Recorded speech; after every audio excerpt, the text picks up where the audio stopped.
대한민국 중심 채널 KBS 1라디오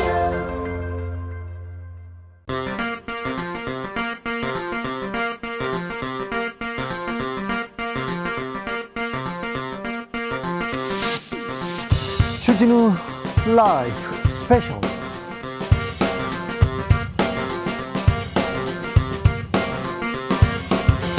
2023년 5월 22일 토요일입니다. 안녕하십니까, 주진우입니다. 토요일 이 시간은 일주일 동안 가장 중요한 일들 정리해드리는 그런 시간입니다. 시사 일타 강사 두 분 모셨습니다. 양지열 변호사, 박지훈 변호사, 어서 오세요. 네, 안녕하세요. 안녕하세요. 주진우 라이브 스페셜 영상으로도 만나보실 수 있습니다. 네, 그렇습니다. 지금 바로 유튜브에서 주진우 라이브 검색하시면 영상으로도 만나보실 수 있습니다. 뜨거웠던 이슈들, 그리고 빼놓지 말아야 될 이슈들 이렇게 정리합니다. 양지열 변호사, 네. 어떤 뉴스 우리가 좀 주목하지 않았습니까? 저는 그 간호사법 거부권 행사 이후에 예. 지금 계속해서 의료계가 심상치 않지 않습니까? 어제 광화문에서 간호사들 단체 행동도 사실 그렇게 간호사 단체 만들어진 이후로 직접적으로 행동에 나선 건 처음이라고 하고요. 네. 무엇보다 이제 아직은 좀 잠잠하긴 합니다만 이게 장기화되거나 해결이 안 되면 우리 국민들이 직접적으로 피해를 받을 수가 있잖아요. 이게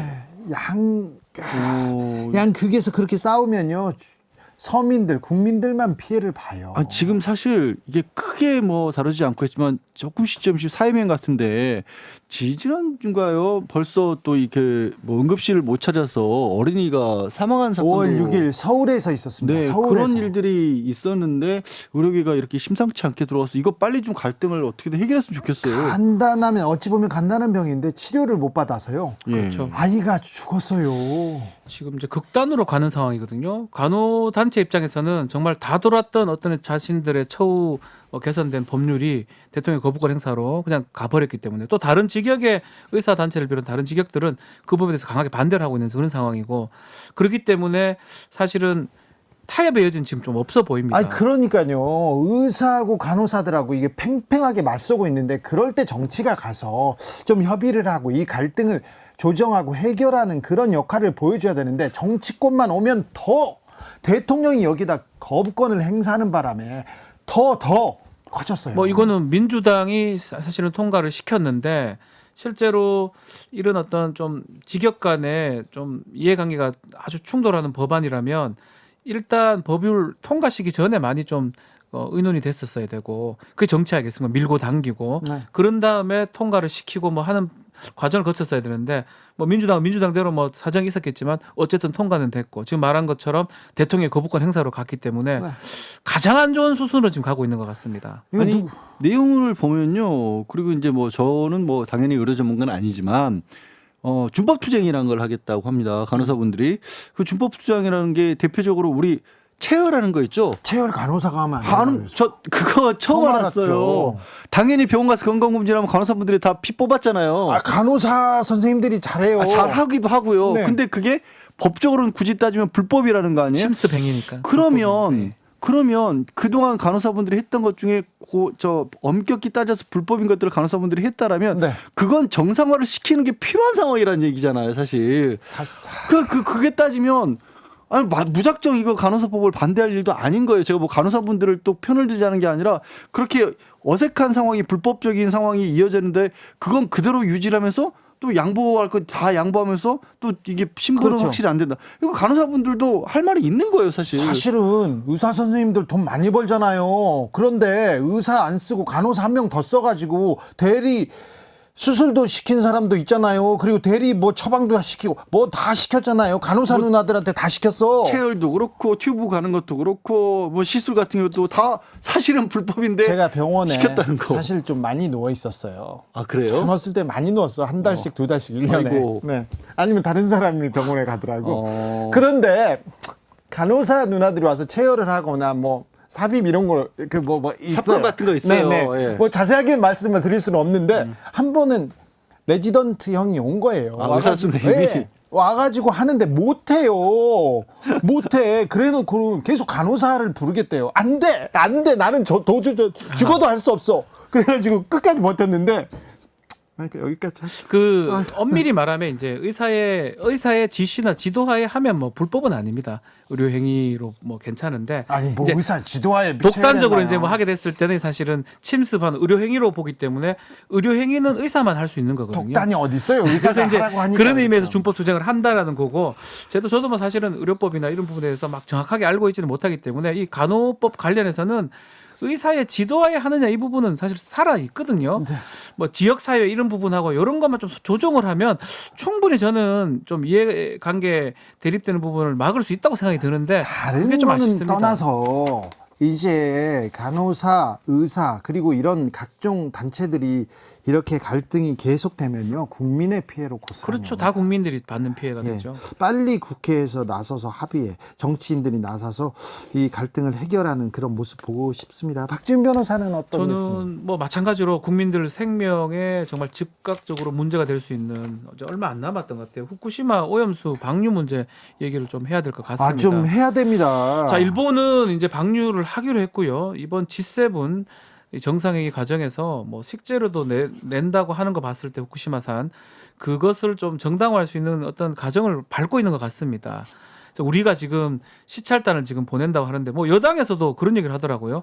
검증단이어야 되지 시찰단이면 안 된다. 이런 분도 있어요. 있긴 아니 해요. 거기에 유람단이 웬 말이냐 이런 얘기 많아요. 시찰단을 이제 유람단이나 구경하는 사람 아니냐 이렇게 얘기를 예. 하는데 어쨌든 간에 뭐 용어는 중요하지 않습니다. 가서 뭔가는 뭐 시료를 채취하거나 따져봐야 될 거 아니에요. 그렇죠. 검증해야 될 거 아니에요. 따질 수 있는 상황이 될 수 있느냐 이제 이게 문제인데 그런데요. 네. 저는 더 문제가 우리 총리가 아니 뭐 검증은 다 IAEA가 하는 거고 일본에서 하는 거다 이런 식으로 왜 일본 편을 들어주는지 왜 국민의힘 의원들 아이고 이거 처리 안 된 오염수인데 오염수를 가지고 왜 처리수로 막 부르려고 하는지 그리고 어떤 사람 불러가지고 뭐 석학이라는 일본 오염수 1리터 마신다 막 이런 이게 무슨 석학이에요. 그러니까 정말 차력사야? 뭐냐면 왜 그런 사람을 불러?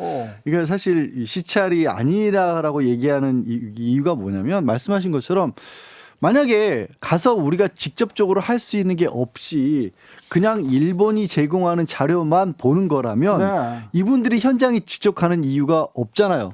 아니 그 일본의 명분, 일본의 논리에 네. 손을 들어주는 건 근데 지금 주 기자가 지적을 하신 것처럼 그래서 우리는 거기에 대해서 항의를 해야 되는 상황인데 총리가 딱 나서서 아니 그건 IAEA에서 하니까 우리가 그걸 또 별도로 요청하면 이상하잖아요 라고 해버리시면 이건 일본에서 이렇게 얘기를 해도 우리는 그렇죠. 그렇지 않다라고 얘기하는데 우리 총리가 먼저 나서서 그걸 막아버린 거예요. 변호사님 이거 일본 총리가 해야 되는 말 아니에요? 그러니까 그러고 나서 그런 상황에서 오염수는 시찰을 명목은 네. 자 한국도 다녀갔어라고 해버리고 네. IAEA 가입국 중에 최초로 다녀갔어라고 하고 우리 대통령뿐만 아니라 뭐 G7 정상들 언론사 취재진까지도 다 후쿠시마산 농수산물로 만든 식자재로 음식을 먹어버리면 그 다음부터는 국제사회에 뭐 할 말이 없죠. 다 안전하다고 공인을 하는 거예요. 예전에 이명박 전 대통령이 가가지고 후쿠시마산 오이 씹어 먹던 그런 하나 참 이런 모습을 그래서 이게 사실 뭐 일부각에서는 야 원래 옛날에 뭐 사드도 그렇고 이런 것도 뭐 광우병도 그렇고 시끄러웠지만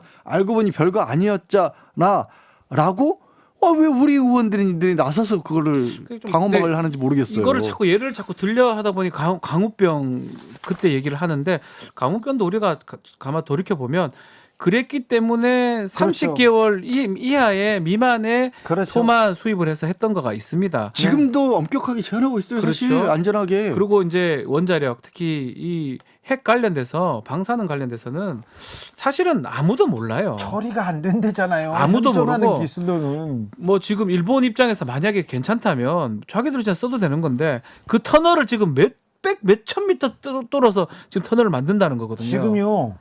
일본 어민들도 다 반대하고 있어요. 아니, 그러니까 이걸 그냥 괴담이다 이렇게 얘기할 수 없는 거고 사실은 누구도 책임질 수 없는 거거든요. 이건 누가 알고 있습니까? 그러니까요. 이런 일이 세계에서 지구상에서 처음 일어난 일인데 이걸 갖고 괴담이니 아니니 이렇게 얘기하는 게 아니고 이럴 때일수록 국민들을 생각하면서 좀 더 신중하게 접근을 해야 된다. 국민의 이렇게 생각이 우려, 듭니다. 국민의 걱정 이건 해소하기 위해서 노력하는 모습은 보여야 될 거 아닙니까? 또 더더군다나 우리 수산물 하는 어민들도 있습니다. 네. 만약에 이제 방류가 된다 그러면 당장은 아니겠지만 우리 수산물도 저는 피해를 본다고 생각이 들거든요. 일단 기본적으로 횟집 좀 덜 가게 된다. 저는 뭐 이렇게. 괴담이라고 하지만 저는 안 먹을 거거든요. 그러니까 성일종 의원이나 뭐 여당 의원께서는 괴담이라고 하시면 좀 드시면 되고요. 근데 많은 국민들은 제가 생각할 겁니다. 만약 방류가 됐는데 수산물 겁나서 못 먹거든요. 당분간은. 그럼 검증이 언제 됩니까? 그러면 그 피해가 고스란히 우리 어민들한테 간다는 거예요. 이게 방류가 시작이 되면 해류 때문에 본격적으로 우리 쪽 바다까지 오는데 한 1년 걸린다라는 얘기잖아요. 네.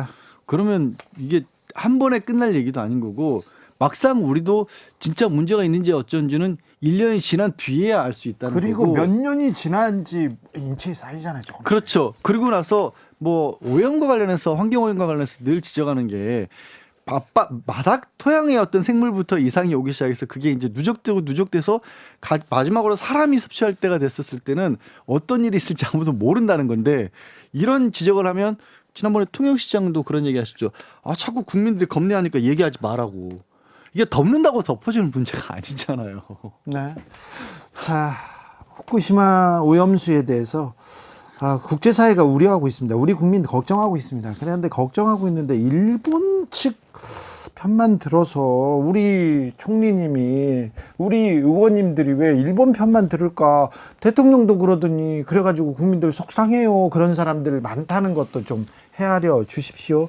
저는요 이번 주 전세 사기도 빼놓지 말아야 되고 주가 조작 사건도 있는데 저는 우리 축구 선수 손준호 선수가 중국에서 구금됐습니다. 근데 어떤 혐의인가 승부 조작 아닙니다. 그건 아니에요. 아니고요. 술에 그냥 뭔가를 받았다는 거야. 그냥 근데 이런 뭔가를 받은 걸로 수레로 선물을 받았거나 뭔가를 받았겠죠. 어디서. 그런데 그런 혐의로 수사받고 구금되는 최초의 외국 선수입니다. 이거 어떻게 봐야 될까요? 아니 이미 그 중국 쪽에서도 그런 그 조심스러운 평론이 나오더라고요. 이거는 지금 우리와 중국 간의 외교 문제 때문에 중국이 취하고 있는 태도의 가능성이 있다. 가능성이 있어요. 왜냐하면 손준호 선수가 뭐 미드필더로서 중국 소속팀을 1위로 이끌었던 선수이기도 하고 중국이 이전부터 다른 스포츠는 안 그래도 축구는 정말 엉망이잖아요. 엉망이라고 말해도 좋을 만큼 축구가 성적도 안 나오고. 아니, 인구가 그렇게 많은데 많은데 축구를 잘- 그렇게 못해. 다른 스포츠에 비교하면 너무 엉망인데 그 배경 중에 하나가 뭐 이 중국 내부에 뭐 그걸 가지고 도박을 한다거나 팀 관리가 잘 안 된다 이런 얘기가 많은지 나오지 않습니까? 그러니까 손준호 선수뿐만 아니라 우리 선수 출신 감독들도 많이 있어요. 그래서 저는 이 중국 쪽에서 이미 이게 외교 문제를 이런 식으로 풀려 한다 충분히 가능하다고 봐요. 지난번에 두 변호사님도 얘기했잖아요. 저희 똑같은 얘기를 했었어요. 그렇죠. 수많은 방법으로. 네. 별의별 방법으로 예컨대 공항에서 그렇죠. 늦게 가게 한다든지 한 5시간씩 별의별 방법으로 이게 사실은 우리 한국 국민들이 경험을 했던 바입니다. 네. 이거는 충분히 할 수 있는 부분이죠. 뭐 잘못해서 하는 거는 그걸 뭐라 할 수 없지만 안 할 수도 있는 거를 하는 거 상황으로 지금 만든 게 아닌가. 외교적 부분이라고 보는 게 맞는 거 같습니다. 그렇죠. 중국의 이런 꼼수죠. 잘못된 거죠. 하지만 우리 축구 선수 이렇게 구금해 놓고 또 다른 데서 우리 국민들 조금 괴롭히지 않을까 그런 생각 우려해 봅니다. 저는 또 전경련이 전국 경제인협회로 간판을 바꿔달기로 했다 하면서 전경요착에 고리를 끊겠다 이렇게 얘기했는데 아니 여당 정치인이 지금 전경련 회장으로 가 있는데 그 전경요착 끊겠다 막 웃기더라고요. 이름만 바꾸면 끊어지는 건가요? 그게 네. 협회와 연합은 뭐가 차이가 나는 거지? 왜 경제인협회, 전국경제인연합회 비슷한 것 같은데요. 그래요? 그 전경련이 예전에 세월호 가족들 옆에서 복식 투쟁하는데 그런 단체에 돈 줬었는데 그런 일이 반복되진 않기를 좀 바라보겠습니다. 주진우 라이브 스페셜 본격적으로 시작해 보겠습니다. 이번 주 주목할 뉴스 중에 하나는 김남국 의원의 코인이었습니다. 한동훈 법무장관이 이 논란 피하지 않습니다. 키우려고 하는 건지는 몰라도 또 한마디 했습니다. 자, 고민정 더불어민주당 최고위원 그리고 김성태 국민의힘 상임의장과 이야기 나눠봤습니다. 해결책을 좀 찾았습니까? 그 여러 가지 것들 중에서 첫 번째로 나왔던 개별 의원의 탈당으로 당의 책임을 회피하지 않겠다. 추가 조사 계속 하겠다. 이거를 좀 주목해서 봐주셨으면 좋겠는데 어제는 추가 조사가 가능하냐 할 필요가 있냐 혹은 해야 한다 이게 되게 팽팽했었거든요. 그런데 진상조사도 하고 윤리감찰을 하는데 탈당했기 때문에 지금 뭐 의무가 없어졌다, 뭐 자료를 제출하겠느냐 여기까지 얘기가 나왔잖아요. 그러니까 당원 당규상으로는 실제로 할 수 없는 것도 해석상으로는 그렇습니다만 네. 만약에 김남국 의원님께서 동의해 주신다면 추가 조사가 당연히 가능하고요. 일단 그 전에 현재 가지고 있는 자료가 워낙 방대하기 때문에 조사가 다 끝나지 않았습니다. 예. 이거를 계속 추진하겠다는 것이고 조사를 하겠다는 것은 그에 대한 결과물을 발표한다는 의미이기 때문에 네. 어떤 그 결론을 낼지는 조금 더 지켜봐 주셨으면 좋겠습니다. 김남국 의원이 자료 제출은 다 했습니까? 거부했다는 보도도 있던데요. 얘기 들어보니까 워낙 양이 많아서 출력하는 데에도 한계가 좀 있다고 하더라고요. 그래요? 뭐 그렇다 하더라도 이거는 국민들을 설득할 수 있는 부분은 아니기 때문에 그게 천장만장이 되더라도 네. 모든 걸 다 제출해서 조사하게끔 해야 한다고 생각합니다. 진상조사를 거부하면 어떻게 합니까? 저는 거부하지 않을 거라고 생각해서. 네. 왜냐하면 당에 대한 그 애당심이 남다르신 분이어서. 예. 예. 그렇죠. 사랑하는 민주당을 잠시 떠난다고 얘기했습니다. 박용진 의원이 아니 김남국 의원 윤리특위에 제소하겠다는 그 내용이 결의문에서 빠졌다. 그러면서 비판하고 나섰던데요. 아까 말씀드렸던 조사를 진행하겠다는 것에 그 의미가 다 포함되어 있는 거라고 생각하시면 됩니다. 네. 하나하나 어제 의총에서 나왔던 제안 사항들은 굉장히 많습니다. 그걸 다 열거할 수는 없었고요. 네. 그래서 조사를 하겠다는 의미는 아직 결론을 내지 않았다는 의미이기도 하기 때문에 아직 열려 있다고 좀 봐주시면 좋겠습니다. 네.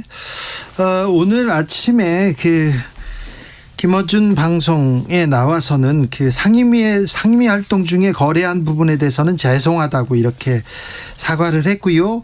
거래 금액은 소액이라 기억이 안 난다고 이렇게 얘기했습니다. 그 말을 듣고 사람들은 어떤 생각이 드냐면 기억이 안 날 정도로 그렇게 많이 했나? 하는 생각을 합니다. 자료 제출 방대하다는데 그렇게 많이 했나 이렇게도 생각납니다. 근데 한편으로는 또 코인을 하시는 전문가들 얘기를 들어보면 코인의 그 시스템상 그렇게 많은 거래 내역들이 있을 수밖에 없다 하더라고요. 주식과는 좀 달라서. 네. 뭐 근데 그렇다 하더라도 뭐 소액이다 아니면 기억이 나지 않는다 이 어떠한 말도 지금은 국민들에게 납득되거나 그러지는 않는 것 같습니다. 그렇죠. 윤 정부의 실정을 덮으려고 코인 이슈 검찰이 고의로 흘린 것 같다 이런 얘기는 전 적절치 않다고 생각해요. 왜냐하면 늘상 정치는 여백을 남겨놓을 수 있어야 됩니다. 즉 국민들이 판단할 수 있는 영역은 남겨놓아야 하는데 이것이 검찰의 과도한 흘리기, 뭐 표적 수사, 인지에 대한 판단은 국민들이 하셔야 될 영역인 것이지 당사자가 직접 이것은 이것이다라고 규정하는 것이 과연 맞을까 싶습니다. 네. 그런데 의총에서 지도부 이재명 대표는 뭐 하고 있나 당대표 물러나라 이런 얘기도 나왔습니까? 다양한 말들이 있었습니다. 근데 그런 이야기가 뭐 줄을 이루거나 많지는 않았고요. 뭐 네. 한두 분 정도의 서른 의원이 그러셨어요? 정확하게 말씀드리기는 저도 좀 어렵고요. 그래요? 근데 뭐 그러한 비판들은 공개적으로 언론에서도 네. 많이 하셨기 때문에 별로 이렇게 새로운 내용은 아닌 것 같습니다. 서른 의원은 그런 얘기 많이 하셨으니까요. 이상민 의원도 그랬습니까? 어제 못 뵀던 것 같기도 한데요. 네. 알겠습니다. 또 한동훈 장관은 또 와가지고 한마디 합니다. 뭐 내가 뭐 코인 하라고 시켰냐, 뭐 왜 내 탓이냐 이렇게 한마디 하는데 절대 빠지지 않습니다. 한동훈 장관 취임 1년도 됐는데요. 그 한동훈 장관이 이런 걸 정리를 잘해요. 잘한다고요? 딱 워딩 한마디로 그냥 깔끔하게 정리가 돼버렸죠. 워딩은 네 한마디. 그러니까 원래 김남국 의원도 이 코인 사태가 지난 올 초에 터지니까 네. 한동훈 법무부 장관, 한동훈 검찰의 작품이다. 네. 그래서 정치 보복, 정치 탄압으로 몰고 가려고 그랬는데 이게 보니까 가상거래소에서 이상거래 생기니까 FIU에다가 신고가 된 거고 FIU 시스템에 의해서 이거는 자금 세탁의 뭐 범죄 혐의가 있다. 그래서 이거 검찰에 뭐 통보된 거고. 각종 이슈에 각종 논란에 절대 빠지지 않습니다. 그러니까. 그리고 절대 논쟁 피하지 않습니다. 그러니까 얼마나 간결해요. 몰래 코인하다 들킨 게 왜 내 탓이냐. 네. 뻑하면 검찰 법무부 장관 내 탓을 하는데 뭐 이런 입장을 내는 게 참 한동훈 장관이 대단한 거죠. 다만- 정치를 하고 있네요. 그렇게 보기보다는 정치 활동을 하고 있다고 봐야죠. 될 수 있으면 이제 장관들이 네. 국회 본회의장이나 상임위에서 네. 이제 의원들하고 불편하면은 의원들이 또 그냥 안 두죠. 그 네. 의원들 성깔에 그냥 반죽여 놓지 않습니까? 네. 그러면 대라마 의원님들 말씀이 안 맞아도 네. 아유 적극 검토하겠습니다. 다음에 보고하겠습니다. 네. 이렇게 해서 부드럽게 넘어가는데 양반은 그냥 액면 그대로 그냥 갖다 그렇죠. 들이대거든. 네. 그러니까 민주당 입장에서 이게 명색이 대한민국 국회의원인데 네. 대의기관인 이 국회의원을 얼마나 이분이 그냥 우습게 보냐 이런 관점에서 나를 세우는 거죠. 그런데 나를 세우는데 자꾸 민주당 의원들이 내가 볼 때는 손해를 보는 것 같아요. 한동훈 장관. 그렇게 자꾸 키우는 거고. 네. 예? 우리 국민의힘이 언제 뭐 한동훈 법무부 장관을 정치적으로 키우려고 한 그런 입장이 어디 있습니까? 민주당에서 다 이만큼 키워난 거지. 아니 총선에 이용하려고 키우는 거 아닙니까? 윤석열 대통령 법무부 장관 임명만 한 거지. 예. 뭐 이 사람에게 무슨 문재인 대통령 때처럼 조국 법무부 장관에게 울산 함영 수사 사건도 잘 처리해라.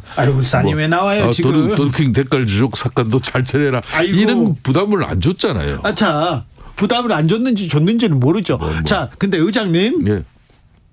총선에는 나올 것 같네요. 총선에요. 네. 우리 뭐 주 기자님이 또 아주 면밀하게 잘 보시는 분이니까. 아니. 지금 거의 정치 국민의힘과 정부 맨 앞에 한동훈 장관이 서 있잖아요. 정치적 메시지를 내고. 윤석열 정부의 이제 예. 많은 장관들 중에 좀 돋보이는 부분이죠. 예. 왜 이 사람만 돋보입니까? 예. 원희룡 국토교통부 장관도 상당히 소신 있는 입장으로 현장에 그리고 국민의 서민의 입장에서 부동산 정책 대책 또 건설 현장에 또 불법 이런 간행 건설 노조원들의 그런 뭐 간행 때문에 네. 건설 현장에 공사장 단가가 올라가는 이런 문제 다 정면 돌파하고 있잖아요. 그런 거 아닌 것 같은데요. 아무튼 한동훈 장관 보이죠, 계속. 보이죠? 네, 총선 때까지 계속 보이겠죠. 이분은 법무부 장관으로서 하고 네. 이게 이미 장관을 하면은 네. 장관의 웬만큼 하고 나면은 네, 자기의 운명과 자기의 팔자는 자기가 결정 못하는 거잖아요. 그래요. 그런 시간이 되면은 네, 또 국민들이 다 판단하는 거예요. 네. 그러니까 본인이 뭐 정치를 하니 또 우리 당이 하라 마라 그럴 필요도 없는 거예요. 네. 간호법이 있습니다. 전세 사기가 있었고요. 주가 조작이 있고요. 수많은 이슈들이 있는데 코인 얘기만 지금 하는 것 같아서 너무 좀 안타깝기도 합니다. 그런데 이제 이게 일단 사람들이 쉽게 와닿고 잘 모르지만 뭐 한쪽에서 뭔가 우리는 잘 모르고 있고 뭔가 아직까지는 부정적인 어떤 이미지가 많은 그런 어떤 투자 수단을 가지고 굉장히 많은 돈을 번 것 같다. 그런데 게다가 그 주체가 김남국 의원이라고 하는 이전에 어떤 보여줬던 모습과는 국민들이 받아들이기에는 네. 본인은 억울할지 모르지만 상반된 모습이 많이 비춰지고 있고 예. 또 이게 참 그런 것 같아요. 어렵고 알기는 복잡한 그런 내용들이 많이 나오는데 복잡한데 어쨌든 결과는 김남국 의원이 좋았다 이런 식으로 나오다 보니까 더 좀 화를 나게 만드는 게다가 요즘 경제 상황도 안 좋잖아요. 거기에도 또 그러니까 여러 가지가 복합적으로 너무 큰 악재로 작용하고 있는 것으로 보여요. 이건. 또 뭐 또 해명을 좀 하다 보면 그 해명의 꼬리에 꼬리를 무는 보도라든지 다른 내용이라든지 나오면서 김남국 의원이 더 좀 곤란이 있었던 것 같고 굳이 이제 분류를 하자면 시즌 한 3로 나눌 수 있을 것 같아요. 시즌 1은 최초 이제 이게 보도됐을 때 네. 김남국 의원이 뭐 코인이 좀 많다고 하더라. 80억 벌었다, 100억 벌었다. 그 얘기 나왔을 때가 첫 번째면 이게 파장이 컸어요. 두 번째 사실관계는 나오지 않았습니다. 네, 안 나왔지만 두 번째 시즌 2가 좀 상황이 좀 달라졌던데 김남국 의원이 해명하는 과정에서 본인의 그 지갑 그게 살짝 노출이 됐던 것 같아요. 그것을 보고 전문가들이 추적을 해보니까 거래했던 내역이라든지 거래 시간 같은 게 확인이 되는데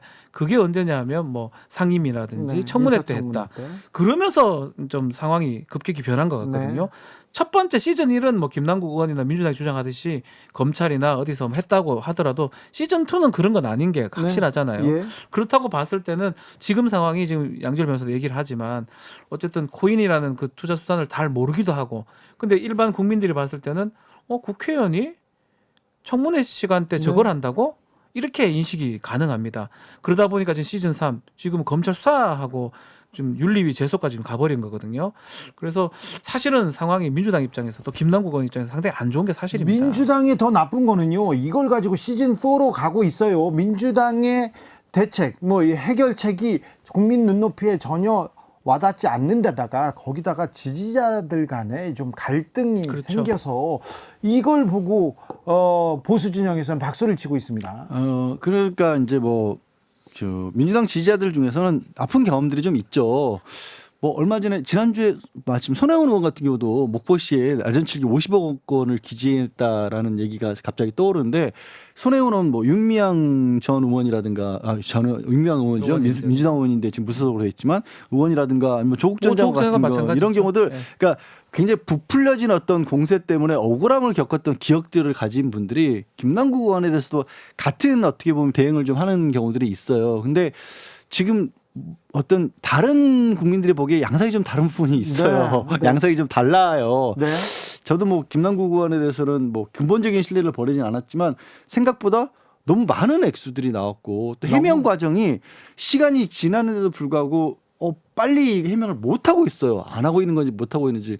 그래서 이 부분에 대해서는 물론 결과를 지켜보고 진짜로 지금 검찰 시즌 4라고 했지만 검찰에서는 이건 정말로 정치 자금을 불법적으로 그냥 받은 거 아니냐까지 의심하고 있지 않습니까? 그런 것까지는 모르더라도 그러니까 너무 강하게 수사가 잘못됐다 이렇게 보기에는 단순한 상황이 아닌 걸로 보여요. 근데 상황은 지금 이제 저희가 지난번에도 예측할 때 김남국 의원이 또 한 주 더 할 것 같다라고 이제 네. 이 시간에 바로 지난주 예측을 했었는데 다음 주는 좀 그러진 않을 것 같습니다. 일단은 김남국 의원이 이제 두문불출하는 것 같아요. 해명이나 발언 같은 건 하지 않는 것 같고 검찰 수사는 개시가 됐고요. 윤리 특위 제소가 됐기 때문에 어느 정도는 좀 이제 더 이상 얘기는 좀 마무리되지 않을까. 다만 이제 또 다른 어떤 사실관계 나올 수는 있지만 지금 단계에서는 이제 좀 봉합 국면이라고 보이긴 한데요. 봉합 국면이 되려면 민주당에서 잘해야 되겠죠. 민주당 안에서 지금 계속 이제 갈등 요소가 있기 때문에 오히려 민주당 내에서 커지는 모양새거든요. 네, 민주당 시즌 4라는 거예요. 시즌 민주당도 4. 잘해야 되지만 네. 결론은 그러니까 아직까지도 지금 얼마만큼의 규모였는지 아니면 정확히 어떻게 했는지 안 밝혀졌거든요. 네.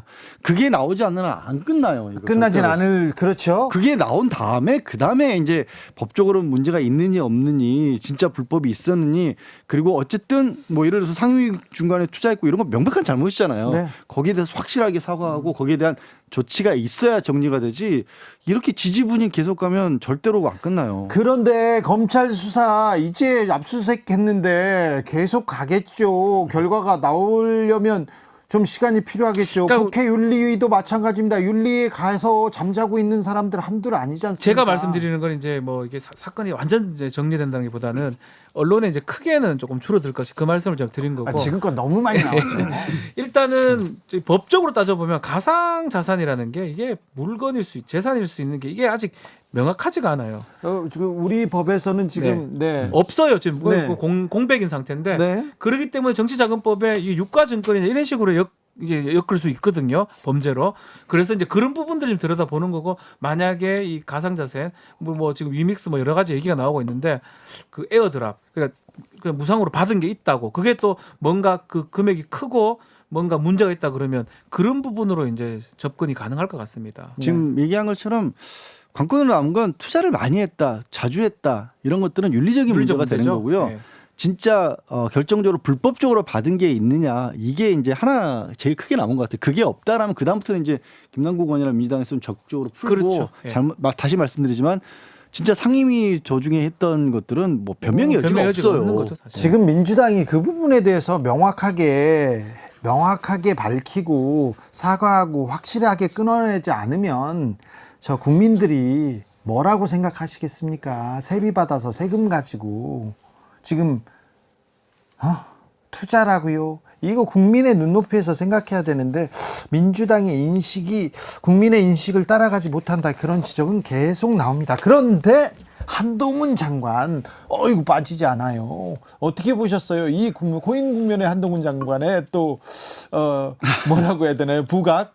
그러니까 초기에 물론 이제 김남국 측에서 이거를 이제 민주당 일각에서도 이제 검찰에서 뭔가 이거를 바깥에 흘려서 이런 문제가 생긴 게 아니냐라는 의혹 제기를 하면서 반박이 나온 거긴 합니다만 한동훈 장관 그 중간에 또 참여연대와 일도 있었잖아요. 네. 참여연대에서 이제 여론조사해봤더니 물러나야 될 1위로 뽑혔습니다. 발표를 했더니 갑자기 참여연대의 정치성을 공격을 막 하기 시작하고 그리고요. 그러니까 뭔가 한동훈 장관은 본인에 관한 내지는 본인과 관련된 얘기만 나오면 절대로 그냥 못 넘어가시는 것 같아요. 아이고 지금 보면. 나왔네. 그렇게 반가워하시는 것도 그래서 있어요. 어떻게든지 거기에 대해서 막 목소리를 높여가지고 또 언론에서 더 크게 또 다뤄주니까 그래서 요즘 뭐가 됐든지 간에 참 얼굴 자주 보이시네 이런 생각이 드는데 네. 하여튼 그래요. 근데 일부 반응은 굳이 저렇게까지 하셔야 될까 싶기도 해요. 네. 사실.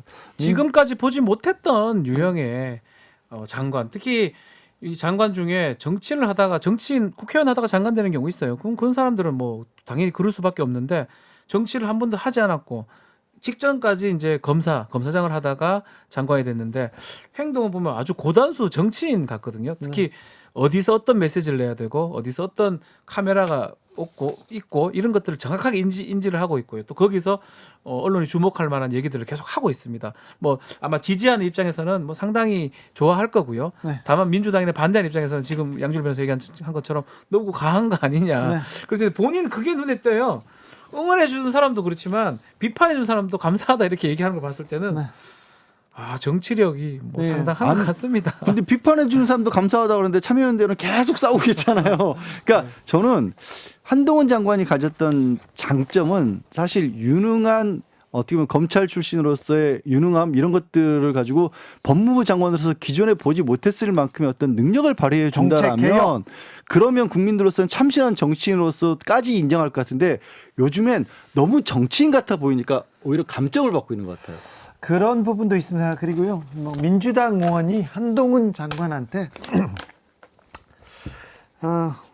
잘하고 있나, 잘 맞붙고 있나, 그 부분에 대해서는 민주당 법사위원들, 의원들 좀 잘 생각해 보시기 바랍니다. 국민들이요 답답해서 그런 얘기 나옵니다. 여러분께서는 지금 주진우 라이브 스페셜을 듣고 계십니다. 주진우 라이브 스페셜 5월입니다. 5.18 민주화 운동 올해로 43주년 맞았습니다. 그런데 절대 잊어서는 안 될 사람이 있습니다. 절대 그냥 보내면 안 됐었던 그런 사람이 있습니다. 전두환 씨. 전두환 씨가 왜 사죄하지 않고 떠났을까? 왜 역사에 단죄를 받지 못하고 떠났을까? 5.18 맞아서 5.18의 여러 의미, 김병민 국민의힘 최고위원, 그리고 전두환의 마지막 33년을 쓴 정아은 작가와 고민해봤습니다. 어떠셨어요, 이번에는? 어제 전야제에 내려갔습니다. 네. 그래서 이게 코로나 이후로 사실은 한동안 이제 전야제도 네. 못하고 있었던 상황에서 오랜만에 이 금남로 일대에 전야제로 이제 많은 시민들이 모이셨는데요. 네. 같이 함께 할 수 있어서 또 많은 분들이 네. 같이 와줘서 고맙다라고 또 말씀 주셨고 옛날에 국민의힘 전신 의원들이나 예. 정치인들이 그 금남로 오지 않습니까? 돌 맞았습니다. 물병세례 맞았던 네. 얘기도 들었습니다. 6시부터는 행진을 했고요. 강기정 광주시장과 함께 행진을 했고 또 7시부터 한 10시 가까운 기간 동안 쭉 전야제를 함께 앉아 있었습니다. 네. 마지막에 5월 어머니회 어머님들께서 주먹밥도 같이 나눠주고 마지막 순간까지 함께 해줘서 고맙다라고 인사 주셔서 저희가 조금 더 열심히 잘해야겠다는 마음가짐을 갖고 왔습니다. 네. 김병민이야 그렇게 하는데 다른 최고위원들 막 망언하고 광주에 대해서 아직도 모욕하는 사람들 좀 속상합니다. 그런 일이 있어서는 안 되고요. 그래요. 그래서 얼마 전 김재원 최고위원에 대한 징계가 이루어졌을 때도 황정근 위원장이 언급한 바가 네. 국민의힘의 강령 정강 정책에도 5.18 정신을 계승한다 이렇게 들어가 있기 때문에 네. 이와 다른 메시지 내서는 안 된다는 점을 분명히 하고 있습니다. 네. 5월의 정신을 잊지 않고 계승한다면 자유와 민주주의를 위협하는 모든 세력과 도전에 당당히 맞서 싸울 수 있다. 그런 용기를 가져야 된다. 대통령의 5.18 메시지 오늘 어떻게 들으셨어요? 과거에 윤석열 대통령 대학교 시절에 모의 재판을 했잖아요. 서세 팔았던 군사 정권 시절에 그때 전두환에 대한 무기징역 구형했던 인물이 바로 윤석열 대통령 아닙니까? 그때부터 광주 5월에 관한 대통령의 마음 진심은 저는 쭉 이어지고 있다고 생각합니다. 5월 정신은 자유민주주의를 지켜내기 위해 했던 헌법 정신 그 자체고 그리고 이제 5월 정신이 현재 그 어제 광주에 가보니까 이런 전일 빌딩에 쭉 현수막이 이렇게 붙어 있더라고요. 시대를 초월하는 5월의 정신을 세대가 함께하는 오늘의 정의로 우리가 지금 현재 자유민주주의를 지켜내기 위해서 해야 되는 정의로운 행동은 무엇일까? 이 맞서 싸운 실천적인 용기에 대해서 윤석열 대통령께서도 언급한 상황이라고 생각합니다. 5월 희생당한 분들이 있어요. 오늘 이렇게 전화를 드리고 그런 분들하고 이렇게 통화를 나눴는데 윤석열 대통령 온단다 나 안 갔다 이렇게 얘기하더라고요. 네, 5월을 기억하고 또 위로하기 위해서 우리가 해야 되는 일들 끊임없이 해야 된다 생각하고 그 과정 속에서 어제 제가 전야제 갔을 때도 또 부정적인 말씀을 주시는 분들도 계셨습니다. 네. 그분들의 목소리도 저희가 다 겸허하게 경청하고 느껴야 된다고 생각하는데 다만 어제 5월 이 43주년 민주항쟁 전야제에서 정치적인 메시지를 이제 시민들께서 얘기를 하면 진행하는 분들이 워워 하면서 서로 좀 자제하려고 광주 하는 시민들이 그랬대요. 목소리들이 네. 굉장히 컸습니다. 오늘 또 윤석열 대통령이 우비 안 입고 네, 임을 길을 위한 맞으면서 행진곡 제창하고 다 같이 함께 제창했고 어제 전야제에서 제가 느꼈던 건 쭉 전체적인 행사가 흘러나오면서 영어로 모든 것들을 다 같이 받침을 해주더라고요. 그러니까 단순히 광주의 이 전야제를 넘어서서 또 기념식을 넘어서서 대한민국 전체가 함께 이 내용들을 가슴 깊이 간직하고 이게 전 세계에서 바라봤을 때 전 세계 현대사에서 자유민주주의를 지켜내기 위해 했던 중요한 정신 아닙니까? 예. 이런 일들을 함께 가져가기 위한 노력들이 우리 모두에게 필요하다고 생각합니다. 윤 대통령의 5월 정신 그리고 광주에 대한 마음은 진심입니까? 저는 진심이라고 정말 정치인으로서가 아니라 제가 바로 옆에서 지켜봤던 윤석열 대통령 인간적인 모습으로 봤을 때 진심이라고 생각합니다. 지난해도 의원들 다 대동하고 이렇게 광주에 갔어요. 오늘도 이번에도 갔어요. 보수 정권 처음으로 보수 대통령 처음으로 2년 연속 광주에 이렇게 가셨습니다. 특별 연차를 편성해서 갔죠. 그러니까 보수 정당 내에서도 굉장히 다른 목소리들이 나왔지만 이번에 가지 말자 그런 목소리도 좀 나왔죠. 저는 그런 얘기는 정말 들어보질 못했습니다. 하지만 지난날 김재원 최고위원의 발언이 나왔을 때도 그게 이제 이른바 그 5.18 정신에 대한 헌법 전문 수록에 관한 이야기에서 나왔던 건데 그 모든 일들을 한 번에 바로잡을 수 있었던 게 뭡니까? 지난 대통령 선거 당시에 윤석열 대통령 공약으로 5.18 정신 헌법에 넣겠다. 전문에 네. 넣겠다 그랬잖아요. 왜냐하면 5.18 정신은 자유민주주의를 지켜낸 그야말로 헌법 정신 자체이기 때문이다라고 얘기했던 일이 있기 때문에 더 이상 우리 당의 대통령으로 만들어낸 윤석열 대통령의 공약이고 발언이기 때문에 당내 구성원들이 이견이 없게 된 겁니다. 연구해보니 인간 전두환은 어떤 사람이던가요?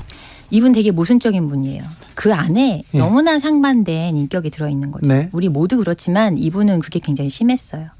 그래서 이분이 그분 주위에서 일했던 사람들 들어오면 굉장한 애처가였다고 합니다. 애처가였어요. 네, 엄청난 애처가였어요. 저 애처가였어요. 네. 전두환 씨가 대통령 시절에 이순자 씨의 속옷과 다른 거를 직접 챙기는 뭐 물론 사오라고 했겠죠. 그런 모습을 제가 어디에서 취재한 적이 있고요. 이순자 씨를 위해서 좀 특별한 이벤트를 하는 모습도 취재한 적이 있었어요. 네. 그리고 가족들한테 매우 잘했죠. 엄청나게 잘하는 사람이었고요. 네. 감옥에 있을 때는 네. 뭘 했냐면 동화책을 읽어요. 외웁니다. 네. 이유는 자기 손자 손녀들한테 들려줄 이야기가 없어서 고민했는데 내가 감옥에 있을 때 이 이야기를 외웠다가 손자 손녀들한테 들려주기 위해서 외워야겠다 생각하고 동화책을 열심히 읽어요. 네. 그런 사람입니다. 그러니까 자기하고 가까운 친인척이나 가족이나 또는 자기 부하, 자기하고 몹시 연관된 사람들한테는 더없이 따뜻한 사람이에요. 전우원 씨한테도 저희 잘 읽어줬어요 동화책. 그리고요 자기 네. 부하들한테는 있지 않습니까? 돈을 많이 줍니다. 자기 아는 사람들. 그렇죠. 그렇죠. 네, 네. 돈을 상상하는 것보다 10배, 20배 진짜 많이 줍니다. 그래서 전두환에 대한 충성심은 거의 돈에서 나오는 게 그죠? 맞죠? 맞습니다. 네. 네. 그런데 자기하고 관련이 없는 진짜 타인한테는 그렇게 잔인할 수가 없는 거예요. 네. 그거 여파로 나타난 게 5.18 삼천교육 때 이런 일들이잖아요. 그래서 자기하고 아무런 관련이 되어 있지 않는 사람들한테는 굉장히 무자비하고 무신경하고 무지성 그 자체인 사람이었던 거죠. 아, 그렇죠. 예. 그러니까 굉장히 좋은 아빠와 잔인한 학살자가 한꺼번에 한 인격체 안에 들어 있었던 거예요. 예. 그래서 저는 이게 원인이 뭘까? 그러니까 이 사람은 사이코패스라고 볼 수도 없는 거잖아요. 사이코패스는 가족하고 따뜻한 관계를 나눌 수가 없어요. 감정이 그래요? 없기 때문에. 감정이 그래요? 예. 학습에 의해서 따뜻한 척은 할 수 있으나 실제로 눈물 흘리고 감정을 느끼진 않거든요. 전두환 씨는 감정 많이 느꼈고 소탈했고 자기 가까운 사람들하고 정말 따뜻하게 사랑을 주고받았습니다. 실제로 사람들도 좋아했고 가까운 사람들이 그 사람을. 예. 그러니까 사이코패스라고 볼 수 없는 거예요. 예. 그러니까 문제가 더 어려워지는 거죠. 근데 어떻게 이럴 수가 있지? 그래서 저는 그 답을 이 사람의 정신세계에서 다른 부분은 모르겠는데 자기의 잘못하고 대면하는 능력 이거에서 찾은 거죠. 그래요? 사람이 자기가 잘못한 일에 대해서 들여다보고 인정하고 거기에 대해 내가 왜 이런 잘못을 했을까 하고 분석하는 것이 가장 어려운 일이잖아요. 예. 인정하기 어렵고. 예. 근데 우리는 아기 때는 어떤 잘못을 해놓고 자기가 누구 때려놓고 너 얘랑 왜 싸웠어? 그러면 제가 나 때렸어 하고 거짓말 하잖아요. 네네. 근데 어른 되면 그렇게 합니까? 아, 그러면 안 되죠. 그러죠. 예. 그렇게 하면은 더 불행해진다는 걸 알기 때문에 네. 인정하죠. 아파도. 그런 사람이 있지요. 그렇죠. 물론 어른 중에도 그런 사람이 있지만 전두환 씨 같은 경우에는 딱 그 아이 수준에 머물러 있었던 거예요. 자기하고 자기의 잘못하고 대면해야 되는 순간이 오면 거기서 딱 멈추고 더 이상 생각을 하지 않는 거예요. 그리고 그건 내 잘못이 아니야. 평생 이렇게 대응을 했던 사람인 거죠. 그렇기 때문에 그렇게 타인한테는 잔인한 모습이 나올 수 있었다고 생각합니다. 광주에서 있었던 일도 이렇게 해석하는 게 맞을까요? 자기가 군대를 보내서 민간인을 학살했습니다. 살인했습니다. 네. 살인자입니다. 그런데 자위권 발동이었다. 쟤네들이 잘못했어. 이런 거잖아요. 그렇죠. 네. 이미 공수부대가 먼저 갔다고 장세동 씨도 얘기했지 않습니까? 네. 먼저 갔는데 거기에서 어떤 일이 벌어졌는지 몰라도 자위권 발동이라고 얘기했고 네. 그리고 끝까지 사과 안 하고. 네. 그 부분을 이해가 안 가지만 그거를 어린아이의 정신세계라고 딱 생각하면은 모든 게 아기가 다 맞아요. 그래요? 그게 그거잖아요. 내가 안 했어. 내가 공수부대 보낸 게 아니라 쟤네가 폭도야. 네, 폭동이라고 쟤네가 했잖아요. 북한에서 내려온 거야. 네. 이게 얼마나 어린아이 같은 소리예요. 말도 안 되죠. 네. 누구나 그게 아니라는 거 알고 있고 네. 광주의 핵심은 공수부대가 갔다는 데 있잖아요. 예.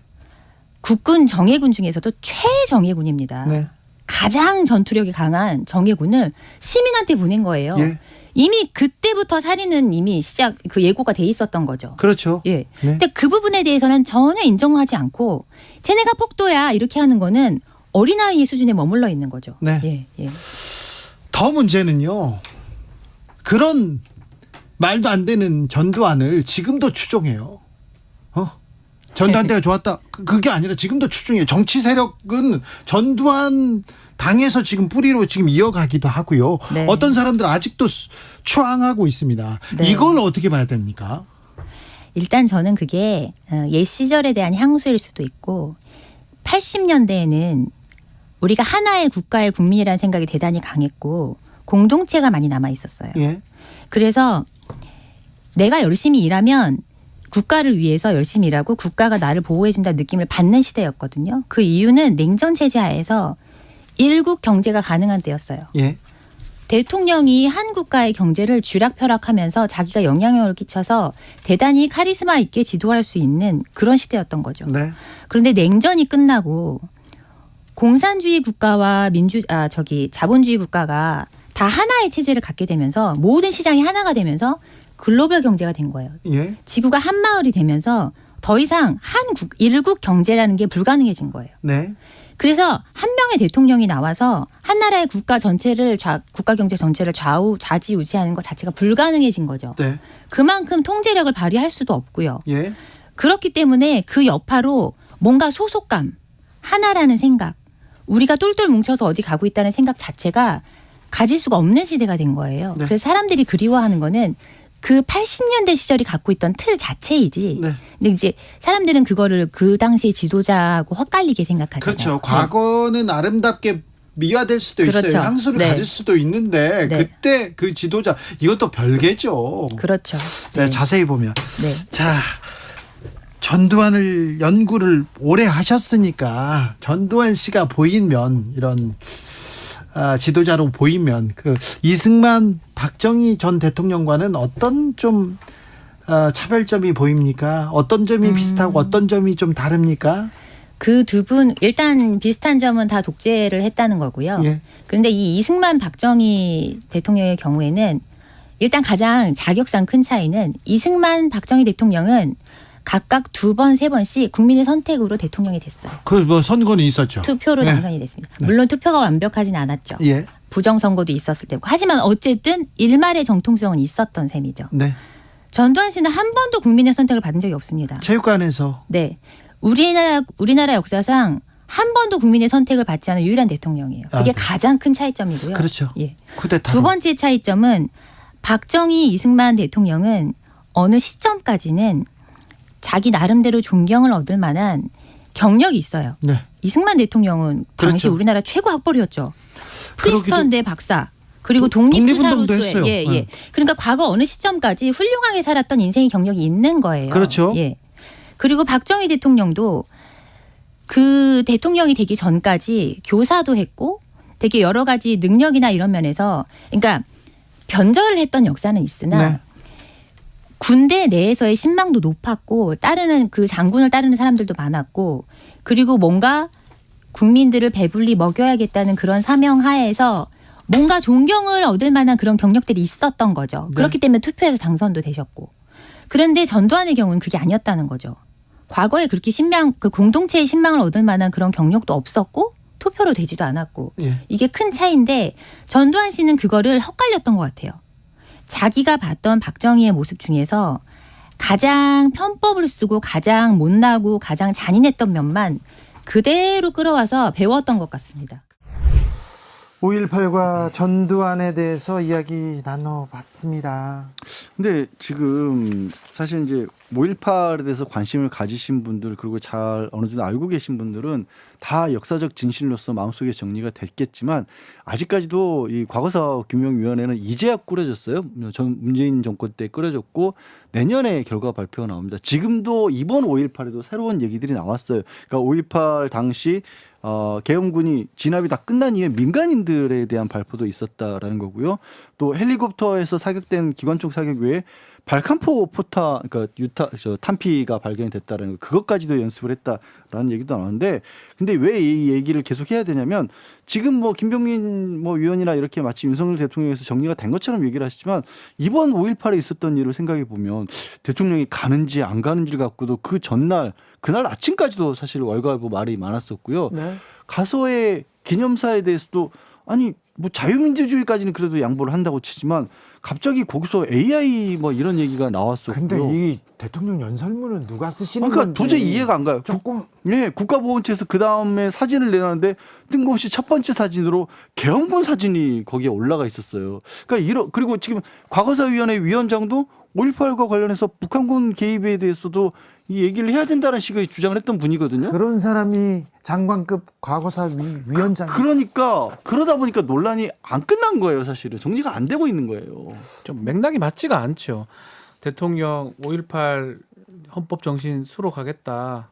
헌법 정신에 헌법 전문의 정신을 수록하겠다. 대통령 넣겠다 공약이잖아요. 했는데 사실은 그거 뭐 다 하긴 어렵다고 하지만 지금 양지열 변호사 얘기한 것처럼 인사적 측면 보면 김광동 위원장도 마찬가지고 박민식 보훈처장 같은 경우도 예전에 5.18 특별법 위원 소지가 있다고 발언을 했던 사람이거든요. 그렇죠. 그렇다면 인사하는 거하고 행동하는 거하고 공약했던 거하고 지금 맥락하고는 맞지 않다고 보는 게 맞고요. 뭐 그렇다면 뭐 민주당이나 또 5.18 관련된 사람들 입장에서는 이걸 100% 다 믿을 수 있느냐 이런 얘기에서 나올 수밖에 없고 뭐 다만 뭐 저는 2번 이렇게 가서 했던 부분에 대해서는 되게 잘했다고 생각이 들긴 한데 그렇죠. 비 맞고 예. 힘을 위한 행진곡 제창하고 또 정치인들 정말 다 갔잖아요. 네. 가서 그 모습은 상당히 괜찮았는데 네. 그게 100% 실현될 수 있도록 좀 더 노력이 돼야 되지 않을까 그런 생각이 듭니다. 전두환 아무런 사죄도 역사적도 재정립도 없이 이렇게 보낸 건 너무 안타까웠습니다. 안타까워요. 지금 생각해도 너무 안타까워요. 작가님의 책 기자께서도 그랬고요. 작가님 인터뷰에서도 그렇고 이 인간 전두환에 대해서 우리가 잊으면 안 된다. 잊혀져서는 안 된다는 얘기 계속 이렇게 가슴에 남습니다. 사실 헌법의 전문에 담는다라는 건 다른 것보다 이제 헌법이라는 게 헌법의 취지에 맞춰서 국가 정책이나 법률도 만들어지는 것이고 전문에 5.18 정신이 들어가게 될 경우에는 여기에 대해서 그러니까 사실 논란의 여지가 없는 진실인데도 불구하고 그것에 대해서 자꾸 반대되는 허위 주장들이 나왔거든요. 뭐 공론의 장이 이게 얘기해도 되는 것처럼 황당한 주장들이 있었어요. 북한군 얘기까지.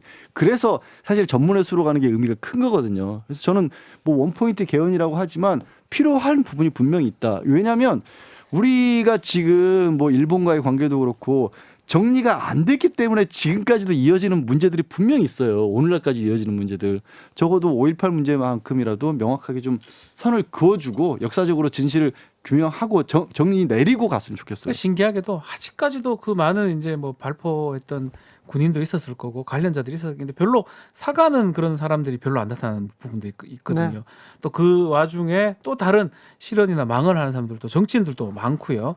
뭐 그렇다면 결국은 법이 아닌 뭐 헌법 정신에 헌법 전문에 넣는 것도 이 방법이라고 봐야 되는데 근데 문제는 뭐 국민의힘이나 대통령실 같은 경우는 이렇게 원포인트로 할 게 아니고 하려면 구조적으로 해야 된다고 하는데 그러면 다 개헌을 헌법 개정을 해야 되는데 과연 인근에 이게 가능하겠습니까? 공약 뭉개고 가는지 왜 사실 그 부분은 좀 뭉개는지 의문스럽습니다. 왜 어떻게 할 건지 이 시절에도 빨갱이 얘기 간첩 얘기가 계속 나옵니다. 더 많이 나옵니다. 굉장히 가슴 아픈 현실인데요. 어찌 돌파해야 되는지 좀 안타깝습니다. 자, 다음 주 돗자리 한번 펴보겠습니다. 다음 주 신문 일면의 주인공은 누굽니까? G7이니까. 네, 일본 가셨어요. 외교 슈퍼위크가 돌아왔어요. 한미일 정상회담도 있고. 내일 정상회담 일본과 다시 정상회담 갔죠. 그 자리에서도 뭔가 불안하지만 왜 불안해야 하는지 모르겠지만 뭔가 후쿠시마 오염수 내지는 그 농수산물 수입 문제와 관련해서 얘기가 또 나오지 않을까 싶어요. 그러니까 윤 대통령이 얘기를 안 해도 일본이 자꾸 그렇게 하잖아요. 만나고 나면 이런 약속을 했다라는 속에 일본 언론을 통해서 뭔가가 나오거든요. 그럼 역으로 거꾸로 우리나라로서 실제로 그런 일이 있었냐 가지고 또 우리 대통령실에 물어보고 그런 일들이 또 이어질 것 이런 같아요. 일은 좀 없애야 될 건데 그래서 이번 윤 대통령 외교의 좀 특징 중에 하나예요. 네. 이런 보도. 이게 보도를 우리가 또 상케이나 아사히나 요미우리 신문 보도를 다 지금 많이 볼 가능성이 좀 높지 않나 이번에도. 네. 우리 언론보다는 일본에 있는 언론에서 지금 양지열 변호사 말했던 후쿠시마라든지 네. G7 정상회의 결과라든지 과정 그 얘기들이 많이 나올 것 같습니다. 부디 좀 성과를 좀 가져오시고 대한민국을 위해서, 대한민국 국민을 위해서, 대한민국 국익을 위해서 애써 주셨으면 좋겠어요. 일본한테 대승적으로 알겠는데 많이 주셨어요. 많이 하셨어요. 일본 국민들이 윤 대통령 너무 좋아한답니다. 미국 국민들이 좋아한답니다. 알겠어요. 좋아요. 저희들도 좋은데 우리 국민을 위해서, 국익을 위해서도 조금 더 노력해주는 모습 보여주셨으면 합니다. 양지열 변호사는 그래도 누구라도 하나 같이 같이 묻어가려고 그랬더니 안 되네. 안 돼. 하나.